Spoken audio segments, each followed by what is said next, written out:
Mohon izin, saya mau menyapa teman saya dulu nih, Mbak Rina. Udah mulai belum webinar kita? Belum mulai ya. Faiz, udah datang belum dokter Beninya? Sudah ada, Ibu. Oh, oke. Udah kita mulai ya.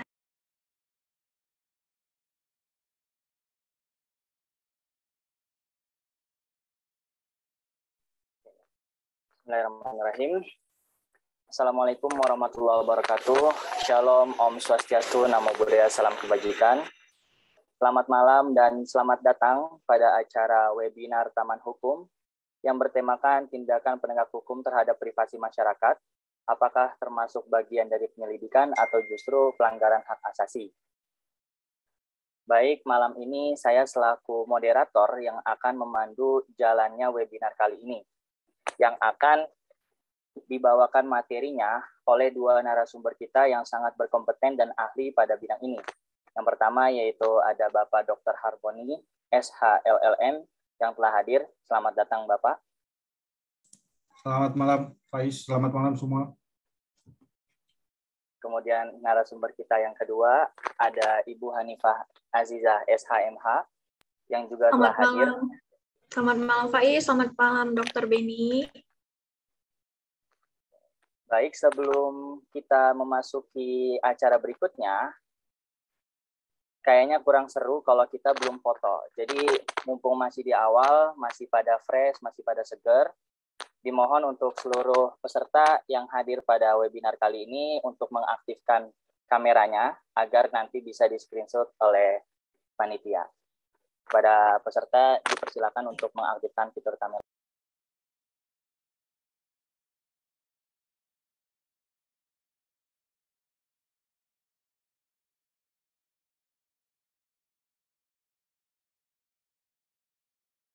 Kepada kami Randa dipersilakan untuk mendokumentasikan.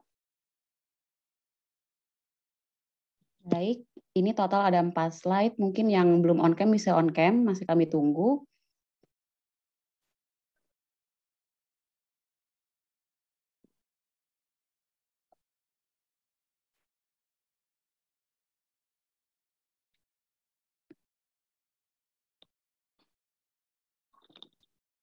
Oke, mungkin untuk teman-teman yang baru bergabung boleh langsung on cam karena kita akan melakukan sesi dokumentasi dulu untuk sesi pertama.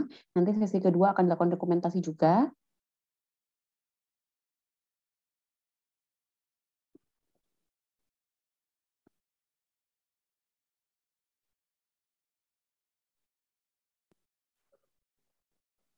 Oke, dokumentasi akan saya mulai. Total ada 4 slide. Untuk teman-teman mohon tidak menggunakan fitur chat dahulu. Oke. Untuk slide pertama akan saya hitung. 1, 2, 3. Baik, untuk slide kedua, teman-teman masih kami tunggu untuk membuka kameranya ya. 1, 2, 3. Oke, untuk teman-teman di slide ketiga, belum ada. Slide keempat juga belum ada. Mungkin sekian. Dibalikan ke moderator. Oke, baik. Terima kasih Kak Miranda. Ini kayaknya banyak juga yang hadir dan cantik-cantik dan ganteng-ganteng semua nih ya. Kayaknya udah siap untuk menerima materi pada malam hari ini.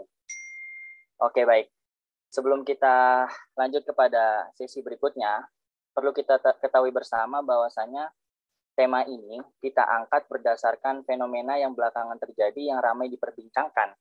Mengingat bahwa salah satu contoh kecil, yaitu sebut saja ada polisi Ambarita yang secara paksa memeriksa ponsel dari seorang remaja. Hal ini lantas memantik perhatian publik yang mempertanyakan apakah hal ini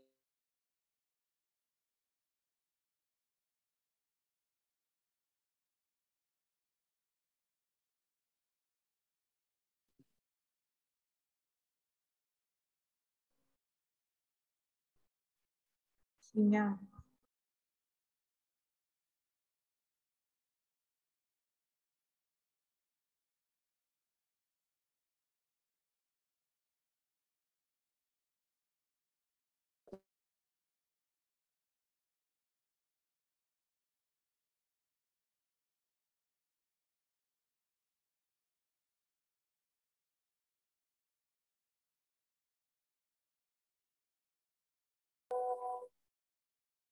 Oke, mohon maaf dari kendala.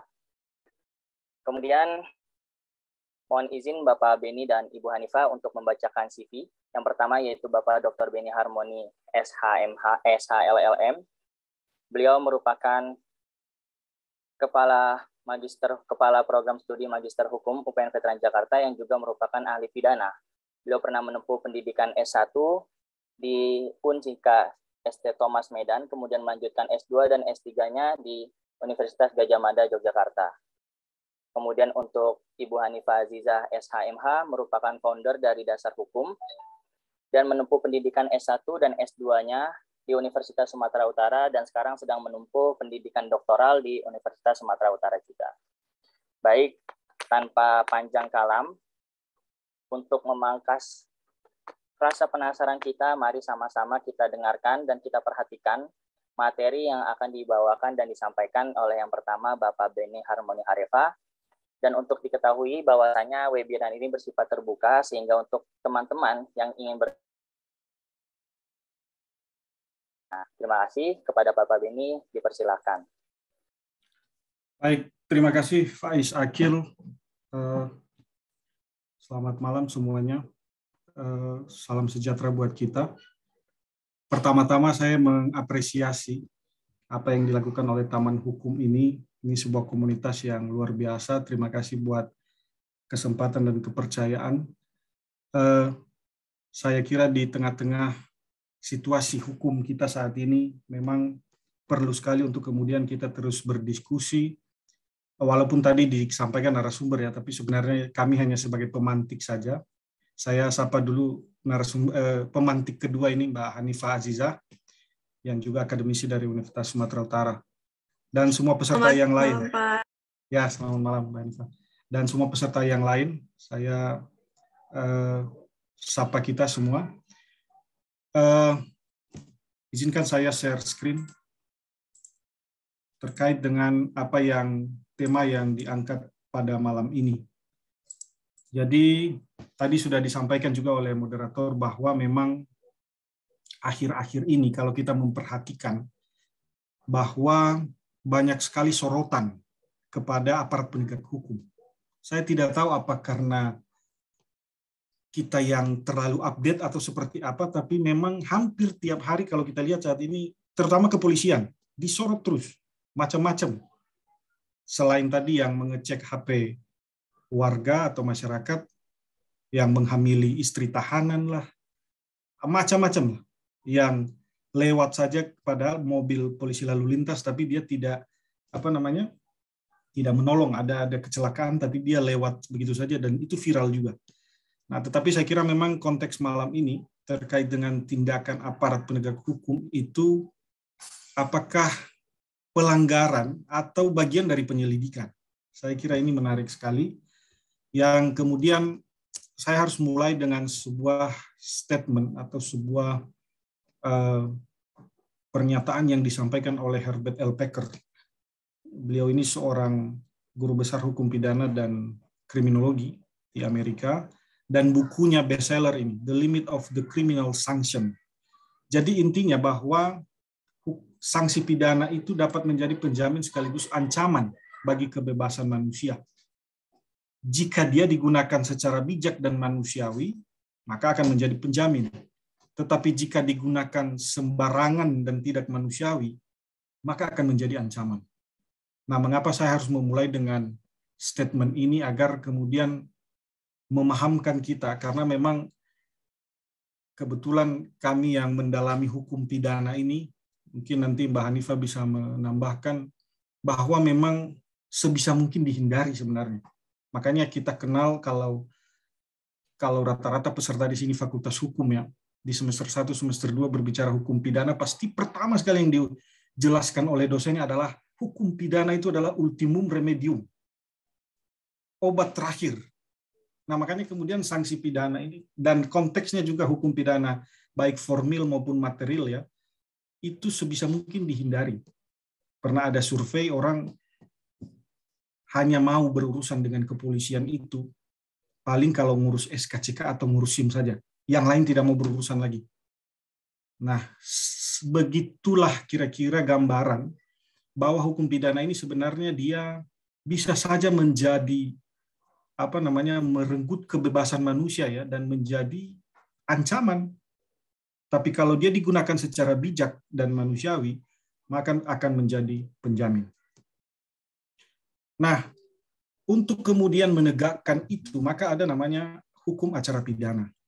Acara pidana ini sebenarnya kalau kita lihat apa fungsi dan tujuannya, aparat penegak hukum memang diberi kebebasan untuk, bukan kebebasan, tapi kewenangan.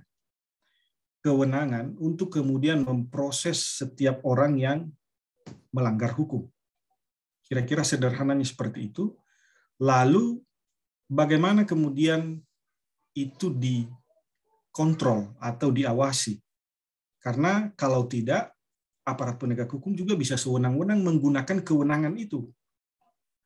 Kewenangan itu yang kalau kita belajar PIH disebutnya ius puniendi ya. Jadi kewenangan yang diberikan oleh negara terhadap aparatnya, karena aparat ini sebenarnya perpanjangan tangan dari negara. Ya. Aparat ini kalau kita bicara sistem peradilan pidana sebenarnya bukan hanya polisi. Jaksa juga di sana ada, penuntut umum, hakim juga, termasuk lawyer, advokat. Itu dalam undang-undang advokat itu sebagai penegak hukum juga.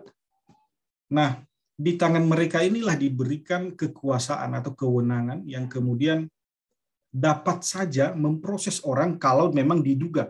Makanya nanti kita akan melihat pasal-pasal di dalamnya, diduga melakukan tindak pidana boleh diproses. Nah, tetapi kemudian ada prosedur dan tata caranya. Itulah yang disebut sebagai hukum acara. Ya, saya sering di kelas mengatakan hukum acara ini sebenarnya hukum yang membosankan, memuakkan. Mengapa? Karena memang hukum acara ini strict sekali, dia ketat. Kalau sedikit saja dilanggar, maka seluruh proses yang sudah dibangun dari awal itu bisa cacat. Kita namakan cacat formil. Dan itulah yang biasanya kalau sebuah proses perkara dipersoalkan, itu ranahnya ada di pra-peradilan. Sidang pra-peradilan itu sebelum peradilan pokoknya dipersoalkan atau diperiksa, maka pra-peradilan terlebih dahulu. Misalnya saja dalam hal, sekarang pra-peradilan sudah berkembang ya, terkait dengan penetapan tersangka misalnya. Seseorang tidak pernah diperiksa misalnya, tapi tiba-tiba datang surat, Anda sebagai tersangka. Nah, ini menjadi persoalan, dan itu ada forumnya, atau ada tempatnya, yaitu ranahnya pra-peradilan.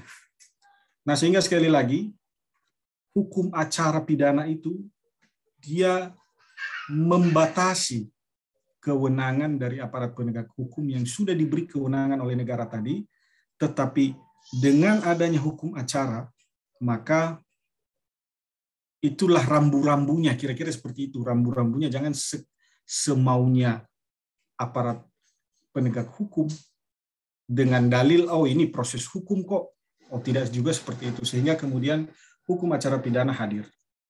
Nah, beberapa aturan yang memang memberikan batasan itu dimulai dari Undang-Undang Nomor 8 1981 mengenai hukum acara pidana, Undang-Undang Kepolisian, Perkap Nomor 8 2009 tentang implementasi prinsip dan standar HAM, Perpol Nomor 6 tahun 2019 tentang manajemen penyidikan. Misalnya dalam Perpol 6 2019 itu, seseorang bisa, kecuali tertangkap tangannya, seseorang bisa ditetapkan sebagai tersangka kalau kemudian melalui gelar perkara. Jadi di kepolisian harus digelar dulu. Sudah terlihat hasil gelar perkaranya, maka kemudian orang bisa ditetapkan sebagai tersangka. Sehingga step by step itu harus diikuti untuk kemudian seseorang bisa dijatuhkan pidana. Makanya tadi benar yang Pecker bilang bahwa harus bijak menggunakannya. Kalau tidak, itulah yang terjadi tadi. Kalau tidak digunakan dengan baik, stepnya tidak diikuti, maka akan terkesan melanggar privasi, dan jelas itu malah bisa digugat balik. Kira-kira seperti itu. Meskipun dia menggunakan seragam. Kira-kira seperti itu. meskipun dia mengatasnamakan lembaga misalnya kepolisian dan seterusnya, tetapi kalau tidak sesuai dengan prosedur bisa digugat balik dan seterusnya dengan proses-proses yang lainnya. Seterusnya terkait dengan penyelidikan. Nah, pertanyaannya bagaimana kemudian jika terjadi tindak pidana? Jika terjadi tindak pidana, maka apa yang bisa dilakukan? Nah, yang bisa dilakukan adalah ada namanya penyelidikan. Penyelidikan itu mencari, menemukan suatu peristiwa yang diduga sebagai tindak pidana. Yang diduga. Jadi, muncullah sebuah tindakan oleh aparat penegak hukum itu kalau kemudian ada dugaan terjadi tindak pidana. Kalau tidak, maka tidak perlu dilakukan yang namanya, makanya ini konsekuensinya nanti ada namanya upaya paksa. Upaya-upaya paksa itu terdiri dari penangkapan, penahanan, penggeledahan, penyitaan, dan pemeriksaan surat. Tapi sekali lagi harus ada dugaan dulu bahwa terjadi tindak pidana. Begitu ya. Nah, upaya-upaya paksa yang dilakukan itulah bagian dari ius puniendi tadi. Kewenangan yang diberikan oleh negara kepada aparat penegak hukum, dia bisa melakukan penangkapan, boleh. Penahanan boleh, penggeledahan juga boleh, menyita juga boleh, pemeriksaan surat boleh. Tapi dalam bingkai hukum acara pidana, jangan melanggar rambu-rambunya. Nah, bagaimana misalnya dalam melakukan penangkapan? Itu diatur di pasal 17 Undang-Undang Nomor 8 1981 tadi, yaitu Undang-Undang KUHP ya. Kita sering menyebutnya Kitab Undang-Undang Hukum Acara Pidana. Yaitu perintah penangkapan itu dilakukan terhadap seorang yang diduga keras melakukan tindak pidana. Saya sengaja garis bawahi seseorang yang diduga keras melakukan tindak pidana. Jadi bukan sembarangan saja melakukan penangkapan. Harus diduga dulu orang itu memang melakukan tindak pidana atau tidak. Nah, kecuali dalam hal tertangkap tangan. Ada pengecualian. Tertangkap tangan ini ada 4 situasinya. Pertama, pada saat seseorang sedang melakukan tindak pidana, atau kedua, dengan segera sesudah beberapa saat. Ini, lalu ketiga, sesaat kemudian diserukan oleh khalayak ramai, misalnya sedang di pasar, lalu kemudian ada pencopet, diteriakin maling, itu tertangkap tangan. Sudah tidak perlu lagi itu harus, karena penangkapan tadi kan biasanya kan harus dibuat dulu surat perintah penangkapan. Lalu ditunjukkan kepada si tersangka. Nah, kalau namanya sudah tertangkap tangan, itu urusan nanti. Yang penting tangkap dulu. Itu pengecualian memang, kalau tertangkap tangan. Satu lagi, tertangkap tangan itu apabila sesaat kemudian padanya ditemukan benda yang diduga keras telah dipergunakan. Atau yang kita sebut dia dalam bahasa hukum pidana instrumenta delicti. Jadi kalau sudah 4 syarat itu, salah satu maksudnya di antara 4 ini, itu diatur di pasal 9 angka 19 KUHP, maka clear, tidak perlu lagi step by step tadi. Meskipun memang setelah ditangkap, kalau tertangkap tangannya, tetap memang harus diproses juga secara hukum pidana tadi, acara pidana tadi. Nah, tetapi kalau dia dalam bukan tertangkap tangan, maka seseorang harus diduga keras dulu melakukan tindak pidana. Diduga keras ini kalau kita tafsirkan sebenarnya, ya minimal 2 alat bukti. Harus ada 2 alat bukti dulu. Kalau tidak, maka ini main preman namanya, kira-kira seperti itu. Kalau tiba-tiba meskipun dia sudah pakai seragam polisi misalnya, lalu kemudian, dan itulah yang terjadi terhadap Aibda Ambarita. Ya, nanti saya akan coba sampaikan kira-kira seperti apa kalau kemudian tidak sesuai dengan prosedur yang dilakukan. Ya. Nah, ada lagi upaya paksa yang lain, yaitu penggeledahan. Mohon izin Bapak, Ya. ini PPT-nya tidak bergerak Pak. Waduh. Saya ulang ya. Gimana sekarang? Sekarang sudah? Sudah Bapak, terima kasih. Oke, baik. Baik. Selain itu ada juga upaya paksa yaitu penggeledahan. Penggeledahan ini diatur di pasal 37 KUHP. Jadi apabila satu lagi terdapat dugaan keras ya bahwa si orang tersebut diduga melakukan tindak pidana sehingga kemudian dia bisa digeledah. Atau kemudian setelah itu maka waktu menangkap tersangka dibawa ke penyidik. Penyidik berwenang menggeledah pakaian atau menggeledah badan tersangka. Kira-kira itu. Jadi tata cara penggeledahan juga sudah jelas. Tidak boleh serta-merta kita ketemu di jalan, lalu kemudian geledah hanya atas dasar kecurigaannya si penyidik saja. Tidak boleh. Itu harus dikumpulkan dulu minimal 2 alat bukti. Baru orang bisa dilakukan upaya-upaya paksa seperti ini. Lalu kemudian termasuk di dalamnya yaitu penggunaan data pribadi. Nah, mengapa saya kaitkan dengan data pribadi? Karena memang ketika penggeledahan dilakukan, itu kan pasti sedikit banyak akan mengecek dan melihat semua data-data pribadi seseorang. Begitu ya.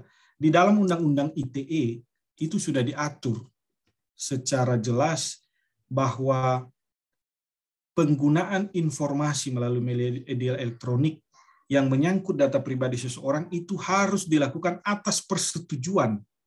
Ini ya, yang saya tandai merah ini harus dilakukan atas persetujuan orang yang bersangkutan. Artinya kalau kita tafsirkan bahwa tanpa persetujuan itu melanggar hukum. Kecuali tadi orang ini diduga melakukan tindak pidana, itu pengecualian. Tetapi dasar orang kita duga sebagai pelaku tindak pidana kan harus berdasarkan alat bukti juga. Makanya ada rangkaian pemeriksaan tadi yang dinamakan penyelidikan. Tapi kalau tiba-tiba ketemu tanpa penyelidikan di awal, tiba-tiba ketemu lalu mana handphonenya? Coba saya periksa. Ini kasih PIN username ATM-nya, kasih PIN-nya, buka ATM-nya. Oh, itu bukan penggeledahan itu. Itu namanya malah dia bisa saja transfer ke nomor rekening ini. Meskipun dia berseragam coklat misalnya ya.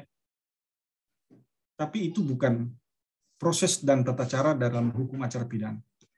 Nah, kemudian ketika kita melihat bahwa aparat penegak hukum melakukan penyelidikan itu, maka memang sedikit banyak itu akan merenggut atau melanggar privasi masyarakat. Namun demikian, memang jelas bahwa aparat itu diberi kewenangan untuk memproses seseorang. Tetapi sekali lagi berdasarkan bingkai hukum acara pidana yang ada. Dan itu pasti akan melanggar juga memang, melanggar privasi seseorang, jelas.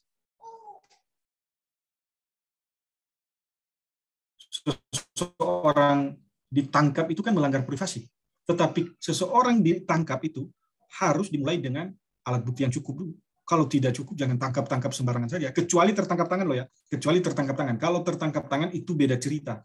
Saya sudah tunjukkan tadi yang 4 syarat tadi, misalnya dia sedang melakukan tindak pidana, lalu kemudian sesaat setelah melakukan, lalu kemudian diserukan oleh khalayak ramai, dan satu lagi ditemukan barang bukti di tangannya, itu tertangkap tangan. Makanya kalau sering KPK melakukan ada namanya OTT ya, operasi tangkap tangan, maka itu seperti kalau main judi itu kartu mati sudah. Tidak akan bisa bergerak. Kalau sudah OTT itu tidak ada lagi lah celah ya kepada si tersangka kalau kemudian dia bilang oh begini, tidak. Karena OTT itu pasti dimulai dari rangkaian, biasanya senjatanya KPK itu penyadapan, interception. Jadi penyadapan itu sudah lama dilakukan, lalu tiba-tiba ditangkap tangan, itu sudah seperti kartu mati, selesai sudah. Nah kalau seperti itu memang jelas bahwa tidak perlu lagi kalau tertangkap tangannya, tertangkap tangan itu tidak perlu, agak beda hukum acaranya, kira-kira itu bahasa sederhananya. Tapi kalau dia bukan tertangkap tangan, harus sesuai semuanya, sesuai dengan yang sudah disampaikan di awal tadi. Nah, dan itu memang sedikit banyak melanggar privasi. Lalu, kewenangan itu bukan tanpa batas. Kewenangan yang diberikan negara kepada aparat bukan tanpa batas, tidak sewenang-wenang. Karena apabila dilanggar, ada konsekuensi, yaitu satu, pra-peradilan. Kita sudah banyak melihat contoh-contoh tindakan aparat, lalu kemudian dianulir di pra-peradilan. Contoh konkret ini, penetapan tersangka Budi Gunawan.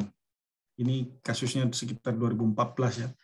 Lalu kemudian oleh Hakim Sarpin pada saat itu di Pengadilan Negeri Jakarta Selatan, Budi Gunawan dinyatakan tidak tepat penetapan tersangkanya menurut Hakim Sarpin, dan itu diamini oleh putusan MK setelah itu. Makanya objek pra-peradilan diperluas ya. Objeknya penetapan, termasuk penetapan tersangka, penggeledahan dan penyitaan. Nah, selain itu, apabila aparat juga melanggar konsekuensi tadi, melanggar hukum acara tadi, maka konsekuensi lainnya adalah sanksi etik.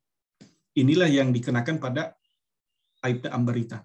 Akhirnya dia ditarik ya ke Polda Metro Jaya. Saya tidak tahu ditempatkan di Humas. Memang sebenarnya banyak juga kelebihan yang dilakukan oleh Aibda Ambarita ini. Ya, ada lagi selain Aibda Ambarita itu, kalau tidak salah Jack ya, polisi Jack juga namanya, sama seperti itu, melakukan hal-hal yang agak blunder di mata publik, tapi oleh Polda kemudian ditarik, lalu ditempatkan di posisi yang lain. Nah, sebenarnya itu sanksi juga sebenarnya dari lembaga. Lalu bisa saja juga, kalau mereka melanggar, bisa juga sanksi pidana. Ini juga bisa. Kalau kemudian tidak sesuai dengan hukum acara yang dilakukan, bahkan cenderung memenuhi unsur dalam rumusan-rumusan delik dalam pidana, bisa dijatuhkan sanksi pidana, dan sebagainya. Sanksi-sanksi yang lain dapat dikenakan. Jika terkait dengan data pribadi, maka untuk melindungi ini sudah ada instrumen KUHP. Ada Undang-Undang ITE. Nah, ada satu yang menarik, RUU Perlindungan Data Pribadi. Nah, ini masih sifatnya RUU ya, rancangan undang-undang, belum menjadi sebuah undang-undang. Apa yang menarik di dalam RUU ini, di slide terakhir saya sampaikan beberapa hal yang memang, misalnya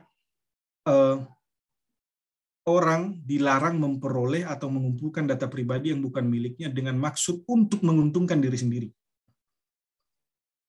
Jadi baru diproses dia sebagai orang yang menyalahgunakan data pribadi itu ketika dia memperoleh keuntungan dari data pribadi orang lain itu, kira-kira seperti itu. Lalu setiap orang dilarang secara melawan hukum mengungkapkan data pribadi, setiap orang dilarang secara melawan hukum menggunakan data pribadi yang bukan miliknya. Jadi tetap konteksnya harus dengan melawan hukum ya. Ya, konteks secara melawan hukum ini artinya ini yang diperdebatkan kalau di di Permendikbud mengenai RUU PKS itu. Jadi tanpa persetujuan korban itu sebenarnya artinya itu secara melawan hukum. Ya. Maka ditafsirkan secara kontrario, berarti kalau persetujuan tidak melanggar hukum, bukan berarti begitu sebenarnya. Tapi kalau kita menerjemahkan di dalam bahasa pembentuk undang-undang, secara melawan hukum itu artinya memang, kalau bahasa ininya Belandanya onrechtmatig daad ya. Jadi melawan hukum itu artinya dia melawan hak. Ada juga yang menggunakan melawan hak ya. Nah, ketika kemudian seseorang melawan hukum lalu kemudian menguntungkan diri sendiri menggunakan data orang lain, itu salah, dan itu ada sanksi pidananya. Begitu juga setiap orang yang melawan hukum mengungkapkan data pribadi orang, itu juga salah. Ada sanksi pidananya. Terakhir, orang yang melawan hukum menggunakan data pribadi seseorang yang bukan miliknya, jadi dia gunakan entah kepentingan apa, tapi ujung-ujungnya kan merugikan orang lain.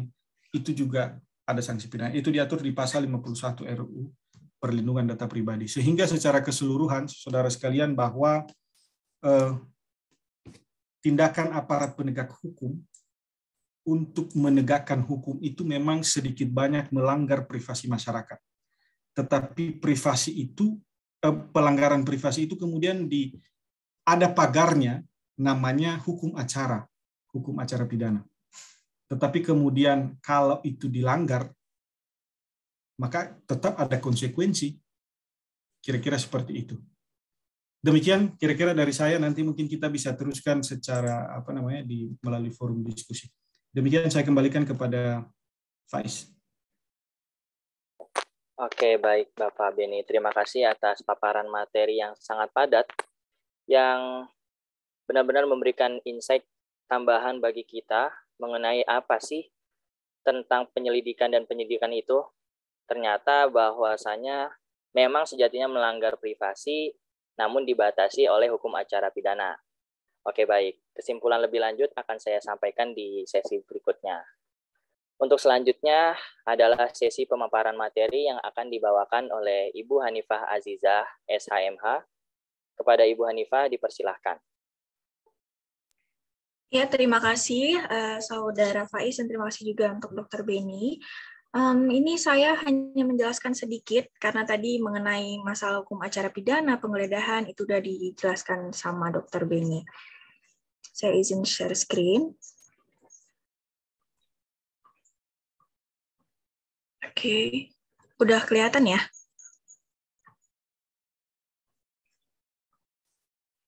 Sudah ya, Faiz ya? Sudah. Oke. Webinar kali ini yang diselenggarakan oleh Taman Hukum dan juga dasarhukum.id berjudul Tindakan Aparat Penegak Hukum Terhadap Privasi Masyarakat. Ini merupakan pelanggaran atau bagian dari penyelidikan. Nah, mind map yang akan saya bahas di sini itu ada, pertama, mengetahui secara spesifik apa sih yang dimaksud dengan privacy, dan juga memahami untuk membedakan mana yang merupakan pelanggaran terhadap privasi, mana yang bukan. Dan juga ada memahami bentuk privasi dalam masyarakat itu seperti apa sih sebenarnya. Dan saya membahas satu contoh kasus yang berkaitan dengan tema webinar kita kali ini. Dan saya memakai kasus yang yaitu Aibda Ambarita. Jadi beliau ini, mungkin ini ada yang udah tahu, ada yang belum, tapi ini saya spill lagi, saya ingatkan kembali bahwa kemarin itu beliau dimutasi dari jabatannya yang sebelumnya itu menjabat sebagai Aibda, yaitu pemimpin Rainmas Backbone atau tim pengurai massa di Polres Jakarta Timur, menjadi bintara di Humas Polda Metro Jaya atas tindakan memeriksa ponsel warga saat dia bertugas. Nah, di sini saya ingin kasih tahu sama kalian tuh kayak, betul nggak sebenarnya kalau meriksa handphone warga itu melanggar SOP gitu kan. Nah, sesungguhnya aparat penegak hukum terutama polisi itu mereka diberikan kewenangan oleh undang-undang untuk memeriksa identitas, mengambil foto, terus juga untuk sidik jari sebagainya. Tapi itu konteksnya harus jelas. Jadi kalau dalam kasus tangkap tangan seperti yang Pak Dr. Beni bilang tadi, itu nggak bisa kita kategorikan seperti ini, berarti kan pengecualian. Lalu, ketika polisi memeriksa HP seseorang itu kan harusnya menyangkut privasi yang bersangkutan. Kita juga harus menghormati dan menghargai privasi seorang. Seandainya ke depan itu diperlukan untuk memeriksa handphone itu harus disertakan dengan alasan yang tepat dan jelas, konteksnya apa. Nah, dan juga ini, contoh yang maksud tujuan dan konteksnya apa yang sesuai itu apa sih sebenarnya Kak Hani? Nah, maksudnya gini, jadi misalnya ada orang yang berada dalam lokasi tempat kejadian perkara, kebetulan orang tersebut disimpannya nih foto di galeri itu misalnya. Terus petugas itu datangin nih, misalnya si Faiz nih, lagi ada viral, ada kejadian apa, rekam, terus upload di story Instagramnya, dan ternyata viral gitu, di tag sama Jakarta Talk atau Kumparan atau Detik dan lain-lainnya. Nah, di situ di kejadian itu viral, misalnya kita buat kecelakaan atau ada kasus pencurian. Di situ nanti polisi mempunyai hak untuk bertanya kepada Faiz, kami boleh minta nggak handphonenya untuk kepentingan penyelidikan kami nih. Nah, itu yang dimaksud dengan yang tidak melanggar privasi, tapi dia minta handphone kita tanpa ada persetujuan dari pengadilan tersebut. Tapi mintanya harus jelas. Kalau Faiz bilang, nggak bisa privacy gini-gini, oke ya udah galerinya aja, capture-nya aja kirim ke kami, itu nggak masalah, itu baru dikategorikan ideal dia, bahwa pemeriksaan handphone tanpa melanggar privacy, tapi dia juga meminta dengan yang secara jelas. Dan juga gini, kepada adik-adik yang hadir di sini, Kak Hanis akan bagi tiket Spotify Premium nih untuk 3 orang. Siapa yang ringkas materi dari awal sampai akhir. Ini pribadi ya, aman-aman. Taman Hukum dah. Ini pribadi. Jadi nanti Spotify Premium Kak Ani bagiin. Nanti kalian tag dasarhukum.id. Tag Dr. Benny boleh, tag saya juga boleh. Nanti kalian ringkas apa yang Kak Hani bilang. Jadi itu ilmunya bermanfaat, terus kalian juga semangat. Iklan dulu, iklan. Oke, lanjut ya.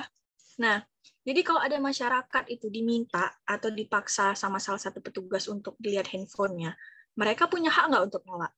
Misalnya, atau Miranda bilang, enggak, saya nggak mau. Gitu kan. Nah, tapi kalau misalkan biasanya itu sih kayak pakai berkas surat perintah atau berkas penggeledahan. Jadi ada SOP-nya dan itu legal. Gitu. Jadi kalaupun nolak, tapi biasa itu bakalan diminta lagi. Tapi kalau misalkan alasannya seperti yang saya bilang sebelumnya, ya why not gitu ya, tinggal kasih aja, gitu, nggak ada masalah di sini. Nah juga mereka juga kadang itu kita bisa minta syarat formilnya untuk identitasnya. Ini bapak nih siapa nih? Atau nanti polisi gadungan. Kayak kemarin di TikTok itu ada kan foto-foto mereka priwet ternyata polisi gadungan gitu. Jadi kita bisa tanya identitasnya, ini benar nggak tugasnya di mana, atau ada surat tugasnya kalau ketika proses penggeledahan. Terus dalam rangka apa nih anggotanya melakukan pemeriksaan terhadap masyarakat gitu. Dan juga di sini KUHAP memiliki batasan yang tegas di dalam hal penggeledahan badan. Seperti yang dijelaskan oleh Dr. Benny Harefa juga tadi, bahwa penggeledahan itu juga ada batas-batasannya. Dan juga ketika penggeledahan itu dilakukan, si anggota kepolisian harus memiliki dasar yang kuat dari ketua PN, bahwa ada dugaan keras, ada keterlibatan dengan alat bukti handphone yang diperiksa termasuk substansi dalamnya. Apabila tidak terbukti, maka ini melanggar aturan. Misalnya dalam kasus, contoh misalnya ini kasus pemerkosaan, atau kasus dalam hal apa ya kita buat pencurian, nah itu atau mungkin pembunuhan berencana. Nah itu kan biasanya handphone itu diminta siapa sih orang terakhir yang dihubungi oleh si korban itu. Nah itu biasa handphone si yang terakhir dihubungin itu diminta. Ini sih yang buat handphone itu yang privacy boleh dilewati kalau ada keterkaitannya dengan kasus yang sedang terjadi.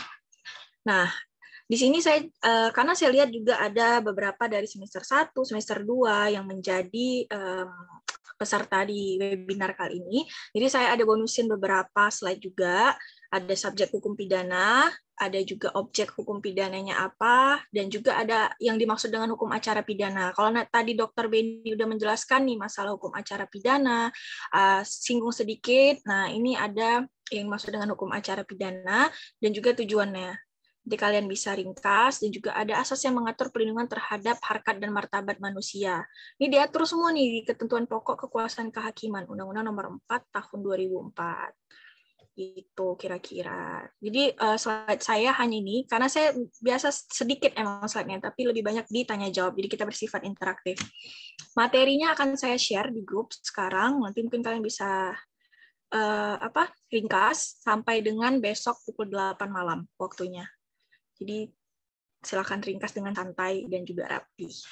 Oke, terima kasih Faiz dan Dr. Benny. Saya kembalikan. Baik, terima kasih Bu Hanifah Aziza atas pemaparan materinya. Wah, teman-teman gimana? Menarik banget ya materi-materi yang sudah disampaikan oleh kedua narasumber kita. Sedikit menyimpulkan bahwa materi yang disampaikan sangat komprehensif dan sangat padat. Tadi saya mengutip bahwa Pak Dr. Benny menggarisbawahi kalimat dugaan keras, sehingga apabila tidak adanya dugaan keras atau dalam tanda kutip 2 alat bukti, sehingga aparat itu tidak serta-merta bisa mengecek ponsel dari seseorang tanpa adanya dugaan keras tersebut. Beda halnya dengan apabila tertangkap basah, itu udah di luar konteks. Kemudian juga memang sejatinya aparat itu memiliki sebuah landasan yang diatur oleh negara atau kita sebut dengan ius puniendi, yang mana itu merupakan hak dari aparat penegak hukum untuk memeriksa, menggeledah, menangkap, dan lain sebagainya. Sehingga dapat disimpulkan bahwa sejatinya hak-hak tersebut memang melanggar privasi. Nah, kemudian dijelaskan sama Mbak Hanifah, privasi yang bagaimana yang dilanggar. Oke, untuk membuat forum webinar ini lebih aktif, lebih dinamis, maka masuklah kita pada sesi berikutnya, yaitu sesi tanya-jawab. Bagi teman-teman yang ingin menyampaikan pertanyaannya dapat mengaktifkan fitur raise hand dan menyebutkan kepada siapa pertanyaan ditujukan. Terima kasih. Baik, sudah ada penanya pertama atas nama Muhammad Reno. Dipersilakan untuk mengaktifkan mikrofonnya. Oke, saya ambil alih kepada moderator. Perkenalkan, nama saya M. Reno Ramadana Siregar. Saya dari Universitas Asahan, Fakultas Ilmu Hukum semester 3. Saya ingin bertanya kepada Pak Beni, bahwasannya di sini tadi saya sempat mencatat bahwasannya penggeledahan itu polisi wajib menggeledah dan dinyatakan sebagai tersangka kepada seseorang minimal 2 alat bukti.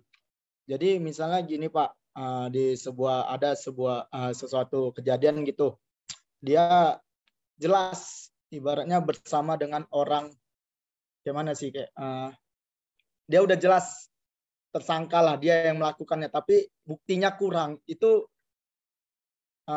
apakah masih bisa dibebas syaratkan atau dia sebagai tahanan yang wajib lapor gitu Pak? Itu satu. Yang kedua, seperti kasus MP Ambarita gitu Pak. Kebetulan saya juga pernah ngalamin waktu di Kota Medan gitu kan Pak. Waktu jalan-jalan gitu, ketika pulang dari kerja, saya diberhentikan polisi dan polisi itu kayak meminta paksa identitas saya. Cuman di sini saya sempat menolak, tapi karena mereka tetap memaksa, ya terpaksa saya memberikan HP saya gitu Pak. Nah, itu apakah tindakan mereka salah atau gimana itu Pak? Sebagai orang awam lah gitu kan Pak, karena kan saya juga masih mahasiswa, masih maba juga, jadi saya tidak tahu untuk melawan mereka itu di waktu kejadian itu Pak. Jadi segitu aja, sekian dari saya Pak, terima kasih.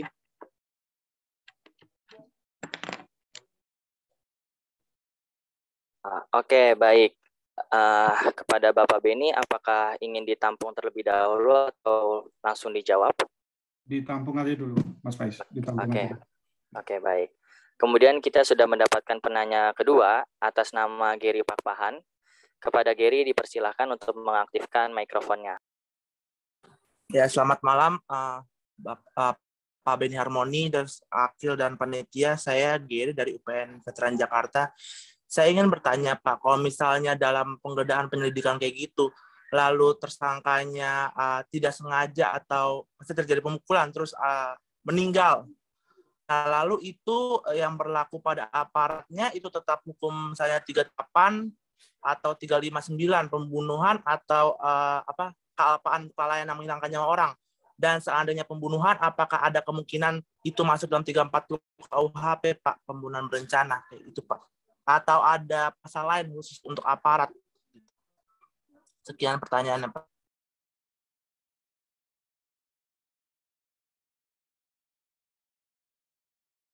Oke, baik. Kita masih menunggu penanya ketiga.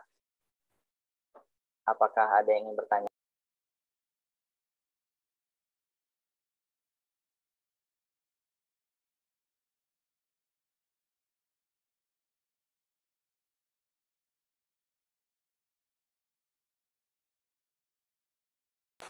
Untuk mempersingkat waktu, mungkin bisa langsung dijawab kepada Bapak Beni Harmoni atas kedua pertanyaan tersebut. Baik. Untuk Reno dulu ya, duluan.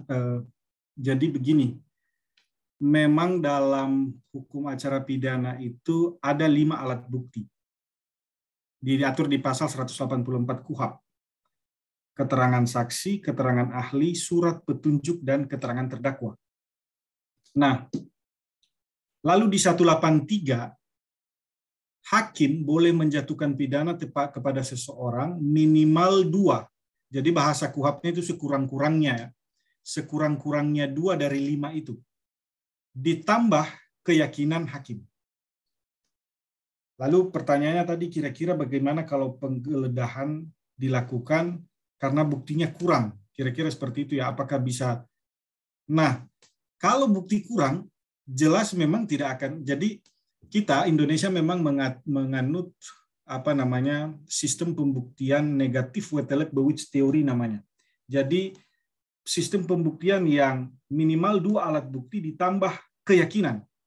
Mau 1000 pun alat bukti, tapi hakimnya juga tidak yakin, maka orang tidak bisa dipidana. Atau hakimnya juga sudah sangat yakin, tapi alat buktinya hanya ada 1, orang juga tidak bisa dipidana. Nah, tapi persoalan yakin tidak yakin itu nanti subjektivitas aparat penegak hukum, dalam hal ini hakim. Makanya ada azas presumption of innocence itu. Kalau presumption of innocence itu sebenarnya kalau saya ya, itu hakim yang punya itu. Polisi dan jaksa itu presumption of guilty malah. Mengapa? Praduga bersalah mereka harus punya itu. Karena apa? Dia akan meyakinkan hakim nanti di sidang. Bagaimana dia bisa meyakinkan kalau dia sendiri juga tidak yakin? Jadi dia harus praduga bersalah dulu sebenarnya kalau penyidik dalam artian polisi dan penuntut umum. Nah, penggeledahan tadi kemudian itu fungsinya sebenarnya untuk mengumpulkan semua barang-barang bukti. Beda dengan barang bukti ya. Kalau barang bukti itu dia lebih kepada physical evidence atau bukti fisik. Tapi lebih kepada bukti. Nah, mengapa bukti-bukti ini harus dikumpulkan? Karena begini, Reno, bahwa ketika terjadi sebuah tindak pidana itu diibaratkan dia di dalam sebuah kegelapan. Makanya kemudian nanti salah satu fungsi dari penyidikan itu adalah membuat terang tindak pidana. Apa maksudnya membuat terang? Karena tindak pidana itu kan baru diproses setelah post factum ya, setelah kejadian terjadi. Baru dikumpulkan semua bukti-buktinya nanti. Jadi ibarat menyusun puzzle, begitu membuktikan pidana itu. Dia tidak teratur datang buktinya nanti. Nah, salah satu upaya paksa yang dilakukan itu adalah penggeledahan. Penggeledahan itu boleh dilakukan sesuai dengan prosedur tapi ya, dan dalam rangka apa? Dalam rangka membuktikan memang tujuan dari penggeledahan itu. Penggeledahan yang sesuai prosedur ya, lagi-lagi ya, bukan penggeledahan yang semaunya penyidik juga, bukan. Makanya kemudian harus sesuai prosedur. Dalam rangka apa? Dalam rangka untuk mengumpulkan semua bukti tadi. Karena apa? Buktinya ini tidak teratur. Dia tidak datang satu persatu. Saya tidak tahu kalian mengikuti berita mengenai pembunuhan ibu dan anak di Subang. Sampai detik ini kan belum kita ketahui siapa pembunuh sebenarnya. Yang diduga-duga itu ayahnya. Lalu ada ibu tiri, istri kedua dari ayahnya. Tapi hanya diduga-duga saja kan. Buktinya juga tidak kuat. Makanya tidak ada sampai detik ini belum ditetapkan tersangka itu. Ya. Karena apa? Sekali lagi memang bukti harus kuat. Dan alat bukti tadi ada 5. Sekali lagi saya ulang, itu di 184 KUHAP. Keterangan saksi, keterangan ahli, surat petunjuk, dan keterangan terdakwa. Jadi dalam rangka itu semua maka penggeledahan ada, penyitaan ada. Untuk mengumpulkan itu semua nanti, lalu muaranya di mana? Muaranya di sidang pengadilan memang yang memutuskan yang mulia. Makanya mereka selalu dipanggil yang mulia hakim. Karena apa? Tidak ada intervensi di situ. Mereka betul-betul melihat fakta-fakta sebenarnya yang terjadi pada tindak pidana itu. Nah, kalau tadi pengalamannya ada pengecekan HP, lalu apa tindakan kita? Saya juga jadi teringat, memang kami juga pernah waktu mahasiswa seperti itu, diperiksa seperti itu. Ya memang pasti dalam situasi seperti itu kita tidak ada pilihan. Iya, Pak. Justru malah semakin ditekan ya, semakin ditekan dan pasti kalah mental lah seorang mahasiswa dengan aparat penegak hukum pasti. Betul, Pak. Nah, mungkin kalau tipsnya oke lah diikuti saja, tapi setelah itu bisa dilaporkan ke Propam. Setelah itu. Nah, Dan pastikan memang dia tidak mengambil tadi lah, mengambil kalau hanya sekedar mengecek mungkin karena memang tidak ada kekuatan ya, karena kita sudah kalah mental juga di dalam situasi seperti itu, bisa bayangkan itu situasinya. Jadi memang kalau memang tidak ada pilihan, oke, setelah itu, tapi hati-hati, setelah itu juga memang harus dilaporkan secara etik bahwa dia melakukan kesalahan. Karena memang kita bukan pelaku tindak pidana ya, kira-kira seperti itu. Nah, tadi yang Gary ya, bagaimana kalau tersangkanya meninggal? Memang jelas kalau tersangkanya meninggal, kalau bisa dibuktikan, sekali lagi, kalau bisa dibuktikan bahwa itu karena tindakan aparat, bisa. Apa contoh konkretnya? Contoh konkretnya Novel Baswedan itu, yang terus dikejar-kejar dengan kasus sarang burung walet kan? Tapi memang itu kasusnya lebih kental nuansa politisnya ketimbang kasusnya sendiri. Ya, tiba-tiba pada saat ramai-ramai KPK baru kemudian disorot kasus itu. Sudah tidak ada lagi nanti, sudah tidak disorot lagi. Jadi singkatnya itu kasusnya Novel Baswedan pada saat itu Kasat Reskrim. Lalu kemudian di wilayah Sumatera Selatan kalau tidak salah. Lalu kemudian si tersangkanya ditembak sampai meninggal dan tidak sesuai prosedur. Nah, sudah banyak kasus-kasus yang memang tersangka meninggal dunia akibat dari tindakan aparat penegak hukum. Itu tidak benar kan? Dan itu ada proses hukumnya. Pasal apa yang dijerat, ya tinggal dibuktikan saja. Kalau kemudian memang ada unsur kekerasan, bisa 351 ayat 3. Kekerasan menyebabkan kematian orang. Menyebabkan kematian si tersangka itu. Jadi bukan kebal hukum lah, kira-kira seperti itu. Bukan, kan equality before the law kan sama di mata hukum. Aparat penegak hukum pun hanya tadi, tapi kalau memang sudah sesuai dengan koridor hukum acara pidana maksudnya. Makanya misalnya kalau ada tembakan peringatan kan bisa dalam melakukan penangkapan misalnya diberikan, itu diatur di Perkap. Tembakan peringatan, tapi itu pun tidak mengenai yang membahayakan. Di udara kan ditembakkan, lalu kemudian setelah sudah diperingatkan, lalu kemudian harus dilumpuhkan. Makanya kalau mereka konferensi pers ya, polisi biasanya kita sudah melakukan tindakan yang terukur, katanya begitu kan. Terukur itu dalam artian sesuai dengan hukum acara. Ditembaklah, misalnya kalau penjahatnya malingnya lari, ditembaklah bagian yang tidak sampai mematikan, melumpuhkan saja kakinya, betisnya. Tapi kalau dia tembak kepalanya ya membunuh itu namanya. Nah, jadi tinggal pembuktian saja sebenarnya. Tinggal membuktikan saja. Begitu dari saya, Faiz. Oke, baik. Terima kasih Bapak Beni atas jawabannya. Kemudian ada satu pertanyaan masuk ke private chat saya untuk Ibu Hanifah. Ini dari satu orang namun berisi 2 pertanyaan sekaligus, Ibu. Yaitu, kira-kira apa sih yang menyebabkan para aparat hukum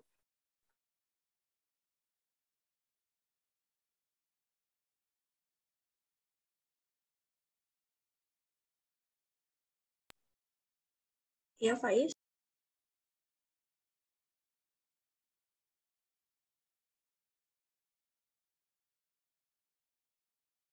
Iya Mbak, izin masuk. Mungkin Faiza lagi coba reconnect lagi.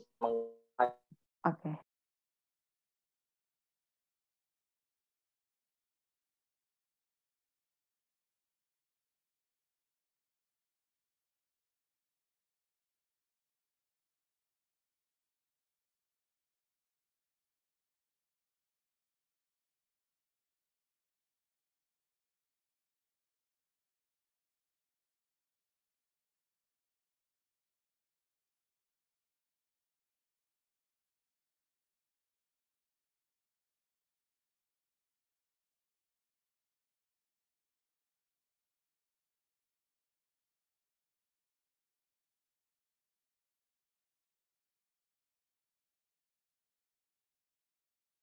tes? Apa suara saya sudah masuk?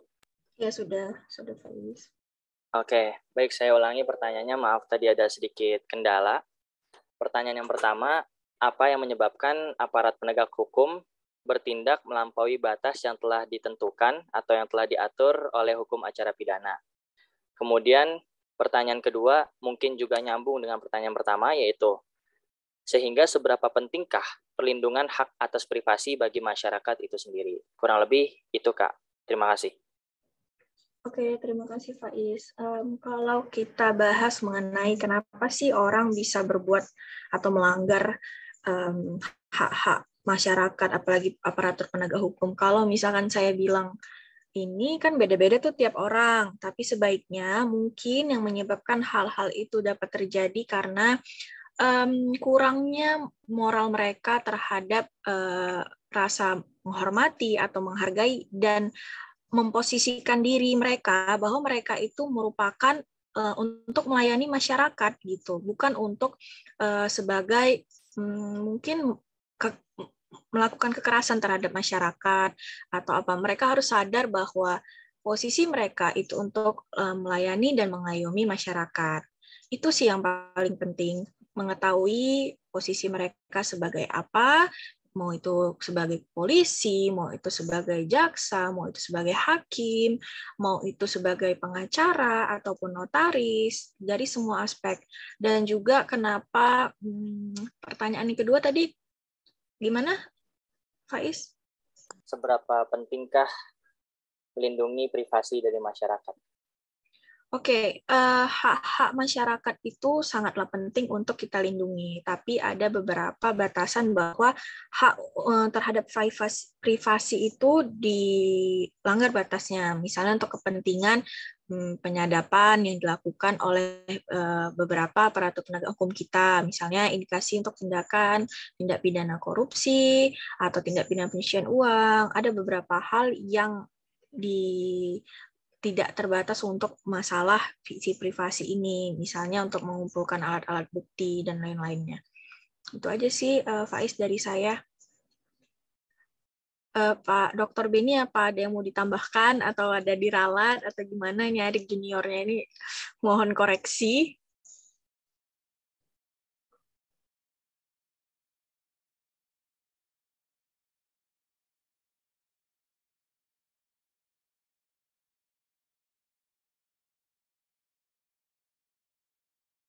Oke. Sinyal moderatornya kayaknya ada gangguan lagi nih. Mungkin ada yang bisa handle atau Miranda atau itu Nuradia mau nanya.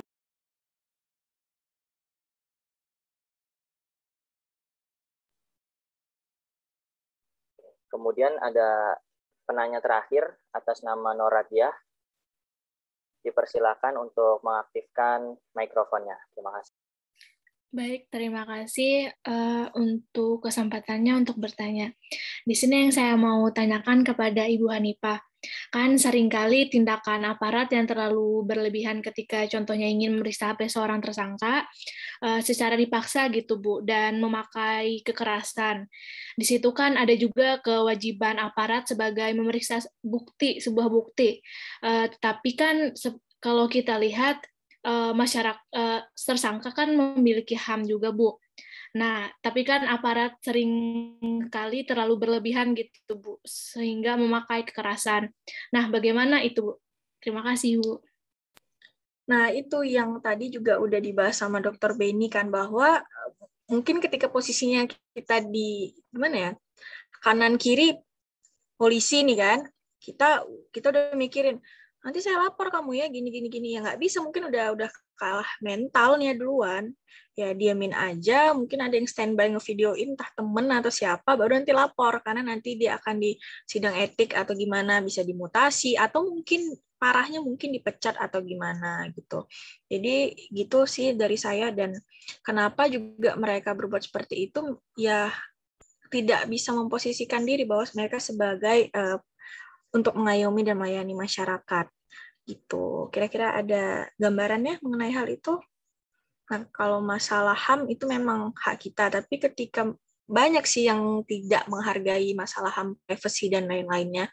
Tapi nanti memang harus kita kalau memang mau melapor bisa, tapi prosesnya agak panjang ya kan Pak Ben ya. Ada diproses, ada yang enggak gitu. Tapi kalau masalahnya sepele aja biasa, ya udahlah ultimum remedium aja lah deh kita buat gitu. Oke? Baik, terima kasih Bu jawabannya. Iya. izin Faiz, mungkin saya bisa tambahkan yang ya.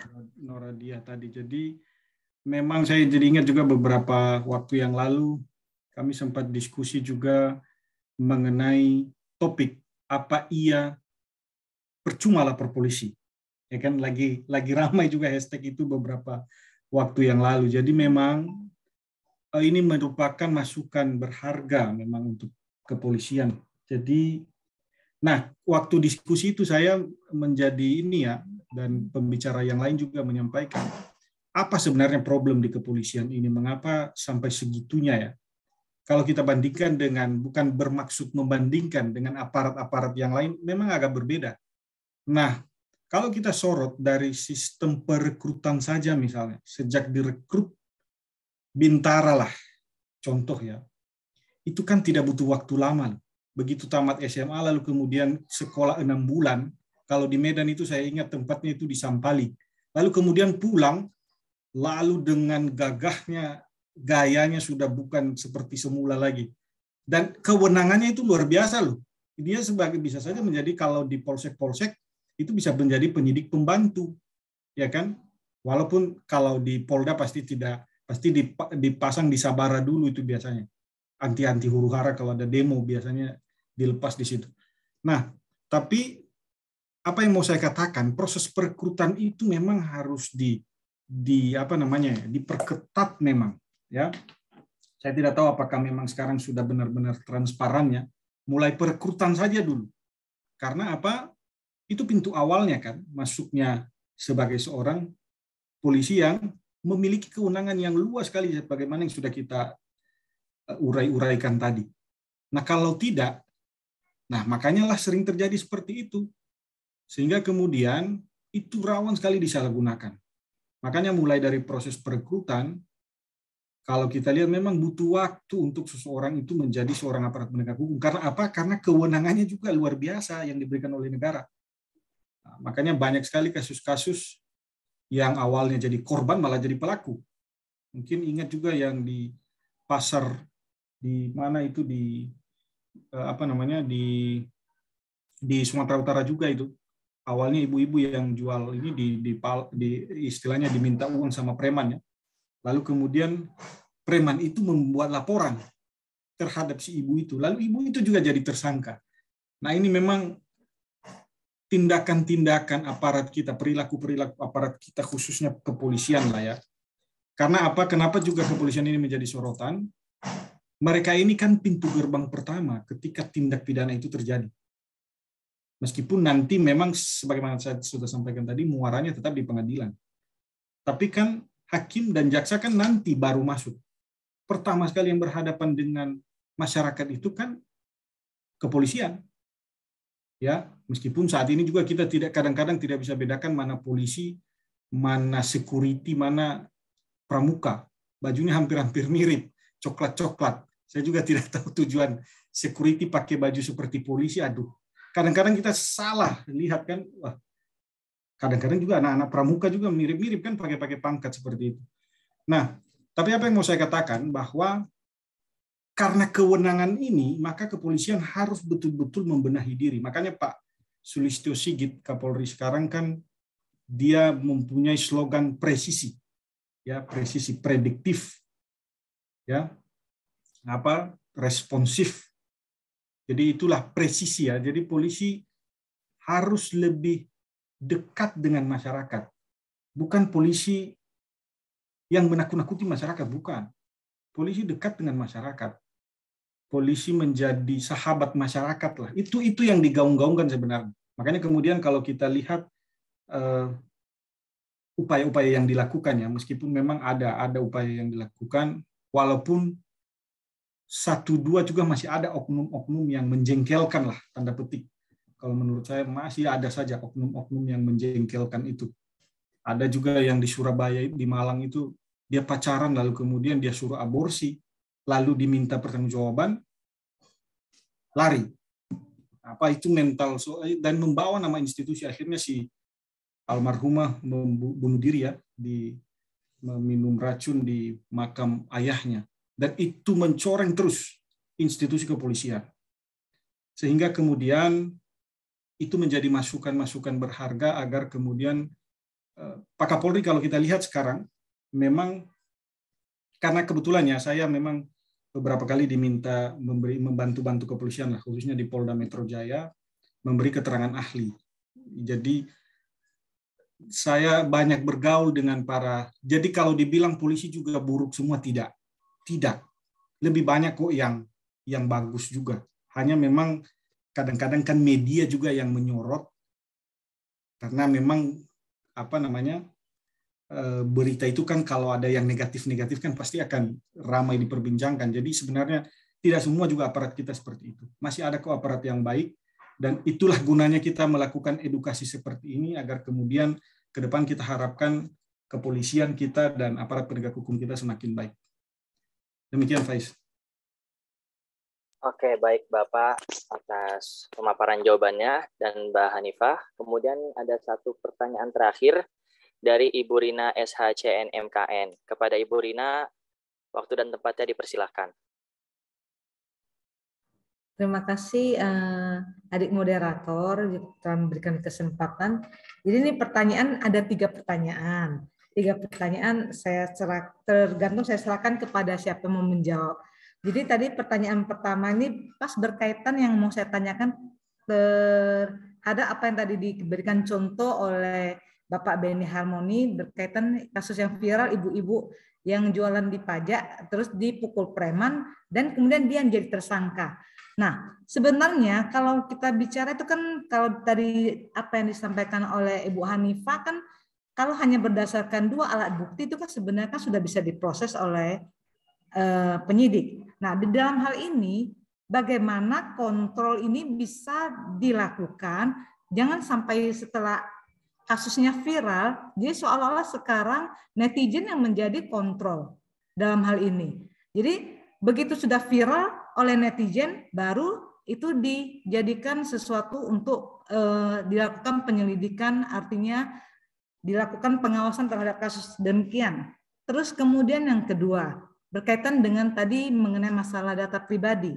Nah, banyak fenomena yang terjadi di masyarakat, data pribadi kita tidak pernah kita bocorkan kepada siapapun.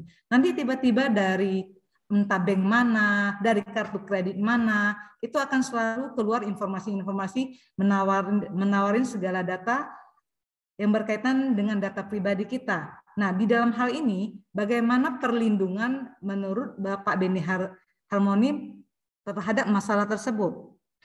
Pertanyaan terakhir, sesuai dengan saya punya profesi sebagai notaris. Nah, kita ini sekarang banyak ada istilahnya dikriminalisasikan oleh aparat dalam hal ini karena berkaitan adanya sengketa oleh para pihak yang melibatkan notaris.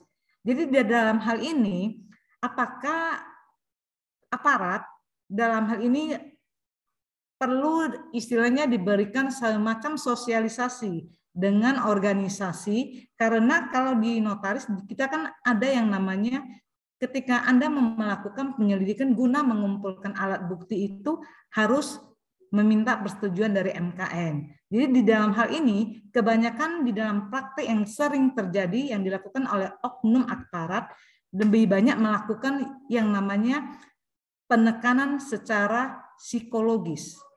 Dalam hal ini bagaimana untuk mengantisipasi hal tersebut? Terima kasih.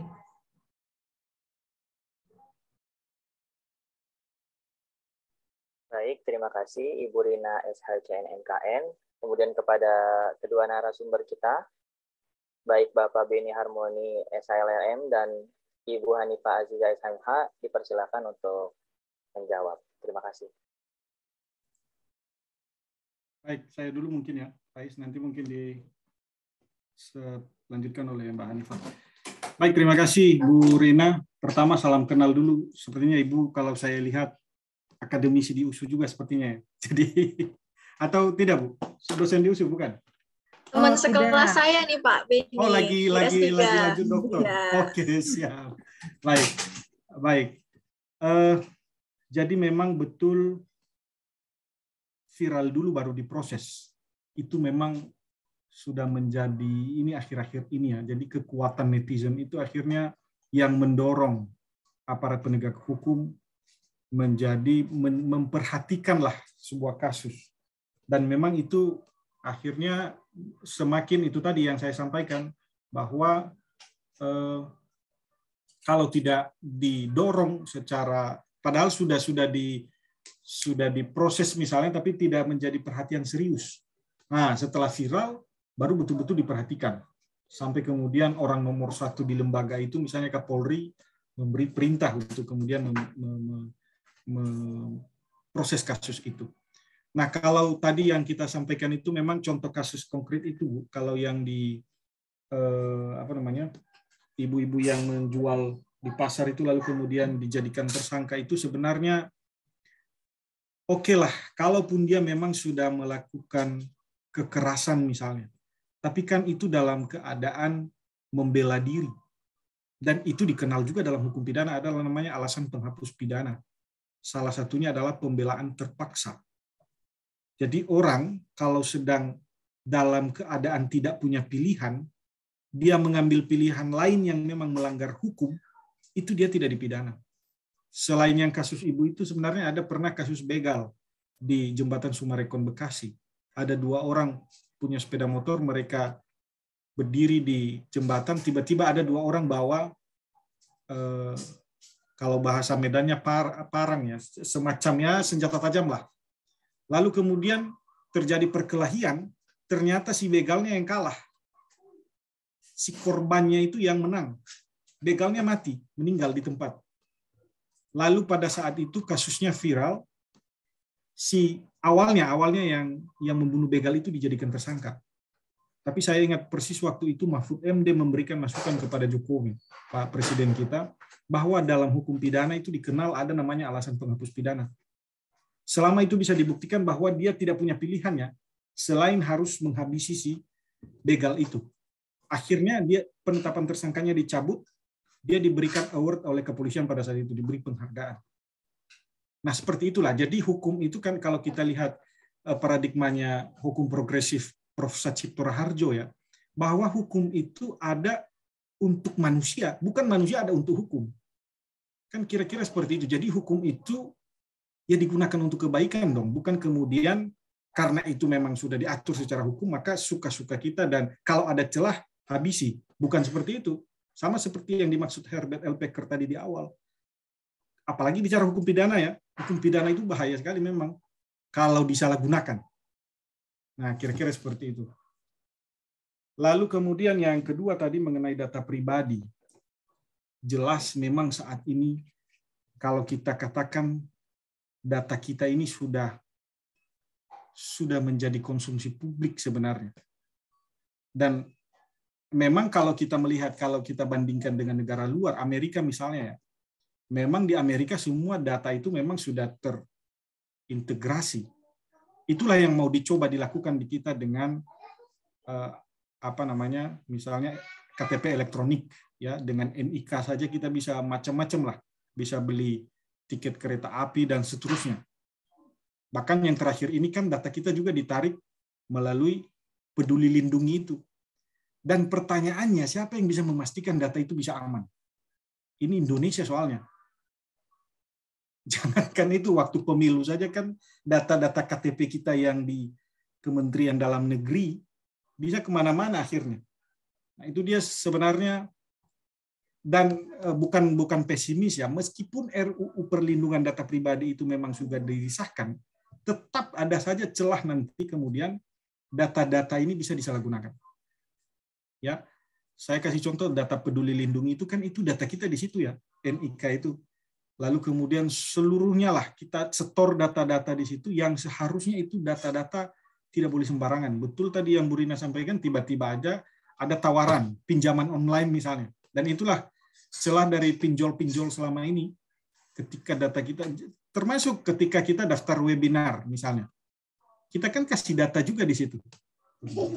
Kita kan kasih data juga di situ. Maaf ini karena di rumah jadi ada si kecil. Saya teruskan, jadi memang data-data kita itu kemudian rawan sekali disalahgunakan. Nah,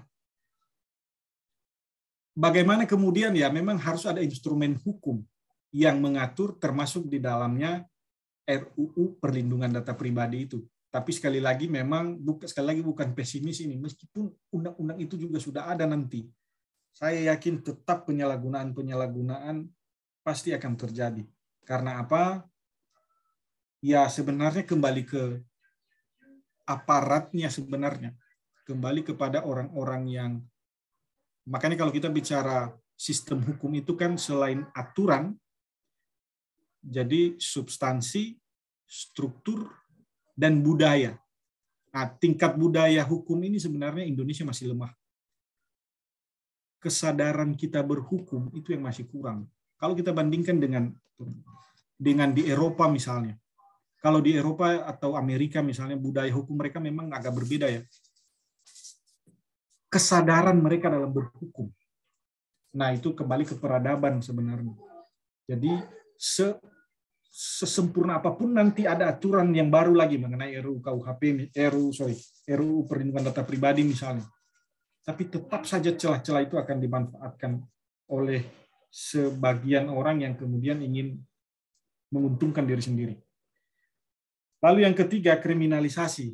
Saya paham betul ini Bu Rina karena memang Ibu sebagai notaris ya, dan memang ada beberapa kasus memang khususnya dalam hal-hal pemalsuan, Bu. Jadi memang kadang-kadang sampai kepada yang membuat aktanya, itu memang yang dikejar. Tapi sebenarnya kalau kita secara prosedur, bahwa ada majelis kenotariatan ya, jadi itu memang harus izin itu sebelumnya. Termasuk kalau dokter misalnya, itu harus izin dari Ikatan Dokter Indonesia, IDI. Sehingga sebenarnya tidak boleh sembarangan, karena apa? Notaris, dokter, dan profesi-profesi tertentu lainnya, itu kan disumpah sebelum menjalankan profesinya. Jadi, saya yakin dan percaya bahwa melaksanakan itu pasti sesuai dengan tanggung jawab profesi. Jadi sebenarnya tidak boleh sedikit-sedikit hanya karena kemudian ada sangkut pautnya ya. Lalu kemudian dengan pelaku misalnya dengan tersangkanya, lalu kemudian si notaris atau si dokter atau si yang mengeluarkan surat dan segala macam lah ditarik juga untuk menjadi pasal 55 penyertaan. Ya, memang ada juga itu yang melakukan seperti itu, tapi biasanya hakim di pengadilan pasti akan menolak itu. Karena apa? Itu ada etika profesi. Dalam menjalankan profesi, seseorang itu tidak serta-merta dikatakan melanggar pidana. Kira-kira seperti itu. Ya. Karena apa? Karena bisa saja pelaku utamanya sebenarnya si tersangkanya ya. Si yang melakukan profesi itu dia pure, dia murni betul-betul ingin menjalankan profesinya. Jadi tidak serta-merta bisa dikenakan delik penyertaan. Karena memang ada Bu di dalam hukum pidana di KUHP pasal 55 ada plager, don't plager, made plager, with blocker.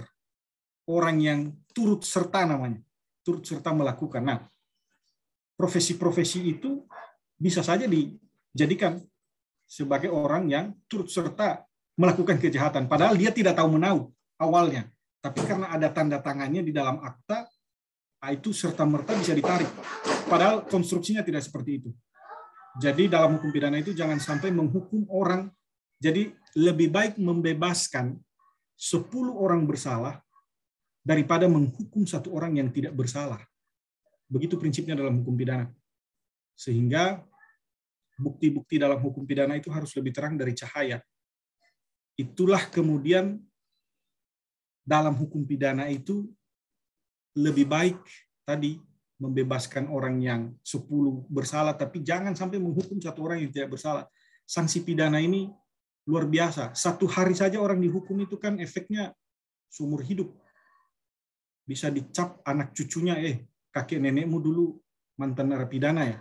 Beda dengan sanksi perdata misalnya. Kalau perdata kan ganti rugi, selesai. Atau sanksi administrasi misalnya. SK-nya dibatalkan dan seterusnya. Tapi kalau sanksi pidana, ini nestapa, penderitaan. 1 hari saja di pidana, itu efeknya luar biasa. Demikian, Faiz. Mudah-mudahan terjawab, Bu Rina, sependek pengetahuan kami.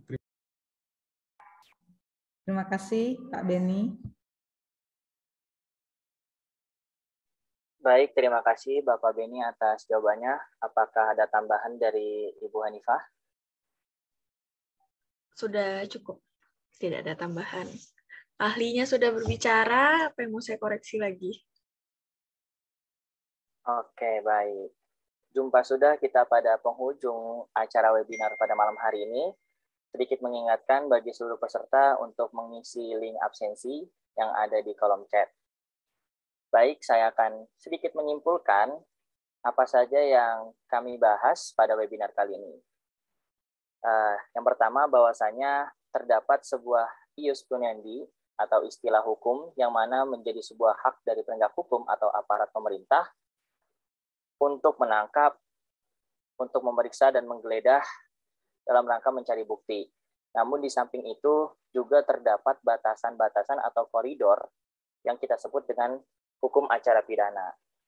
Saya ingat betul bahwa hukum acara pidana merupakan koridor pembatas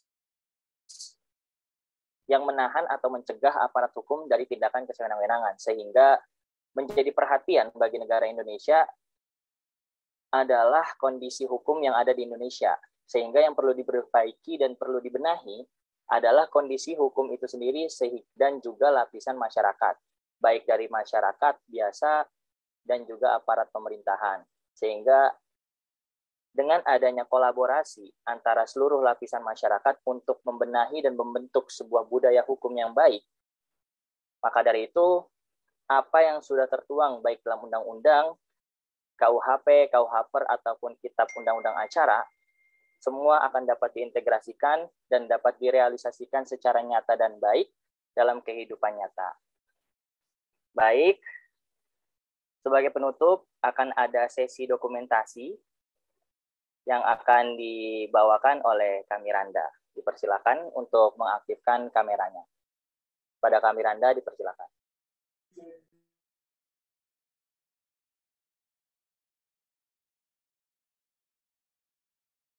Baik, sesi dokumentasi akan dilakukan sebanyak 5 slide. Mungkin kepada teman-teman semua yang belum menyalakan kamera, masih kami tunggu.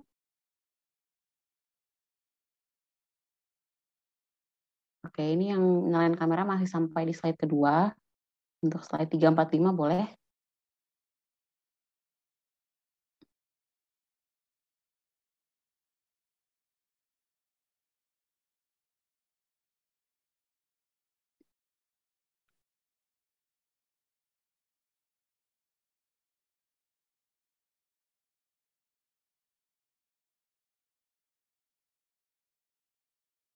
Oke, mungkin sesi dokumentasi akan saya mulai. Iya, ini ada yang mau masuk kah?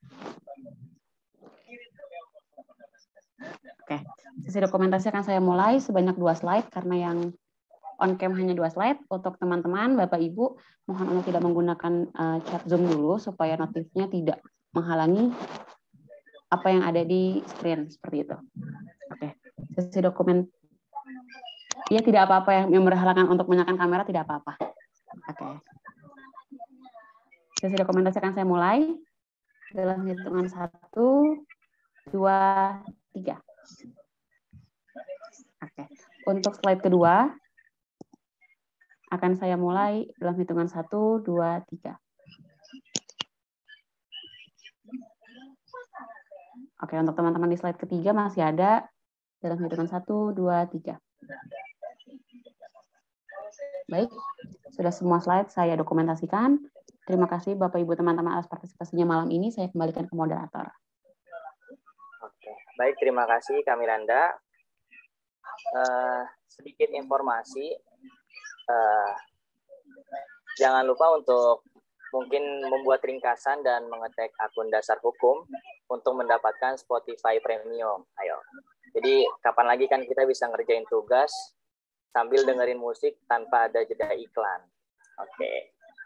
Dasarhukum.id ya, Faiz. Ntar nanti salah akun. Oke. Ya, jadi buat teman-teman jangan lupa untuk ngetek akun dasarhukum.id. Sebenarnya nih, baik Pak Beni dan Bu Hanifah, tadi masih ada beberapa pertanyaan masuk via chat private saya. Mungkin kalau misalkan itu tidak dihentikan, kita bisa webinar sampai subuh ini khawatirnya. Jadi maka dari itu, mengingat juga sudah malam, sudah memasuki waktu istirahat kita, maka itu saya sudahi. Mungkin nanti ini menjadi pemantik bagi Taman Hukum untuk mengadakan webinar berikutnya. Tapi Faiz nggak apa-apa kalau saya nanti bisa di-share aja nomor WA atau email saya kalau misalnya ada diskusi lebih lanjut, begitu ya. Baik, bagi teman-teman nanti akan diinformasikan di grup mengenai nomor telepon dari narasumber dan juga email. Jadi jika ada pertanyaan lanjutan atau pertanyaan yang masih penasaran akan jawabannya, bisa didiskusikan lebih lanjut. Oke, baik. Sebelumnya saya ucapkan banyak-banyak terima kasih kepada Bapak Beni Harmoni Harefa SHLLM, kemudian juga kepada Ibu Hanifah Aziza SHMH, atas kesediaan waktunya memberikan materi yang sangat komprehensif dan padat kepada kita pada malam hari ini. Pun saya ucapkan terima kasih kepada para hadirin yang telah senantiasa mendengarkan dan memerhatikan materi ini dari awal hingga acara berakhir. Saya, moderator Faiz Akil Maula Hidayat, pamit undur diri. Sekian dan terima kasih.